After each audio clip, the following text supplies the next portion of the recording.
Siyayivula ke ngoku le ndlu, sondela mantombi. Urhulumente waseMpuma Kapa ufuna ubulungisa ngakolusapho. Inyathelo lokuqala ke kukunika indlu abo bantwana. Babe nenyweba yokuba bakhutshwe kweli tyotyombe banikwe indlu esemgangathweni. Siyabulela kakhulu, sinabo ubusafe kodwa luloyiko lwethu ukuthi lo muntu uzawuphinda enze ntoni emva koku. Urhulumente uthi uza kwenza konke okusemandleni ukuqinisekisa ukuba olusapho lufumana yonke inkxaso oluyidingayo. Siyabulela kakhulu ngenyanga kaTata uMandela sizochitha i-67 minutes yethu apha ngozovuyisa aba bantwana balapha ekhaya, sibanike le ndlu eyakhiwe ngurhulumente lisebe lethu lakwa-human settlement. Silisebe ke njengoko sizibophelele ukuba siza kubokhela abantwana bahlala bodwa bangenabazali.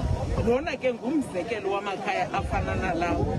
Sitshintshe ubomi babo ngelokubaxolisa babeshiywe ngumzali kodwa ngelokubuyisa isidima sekhaya labo.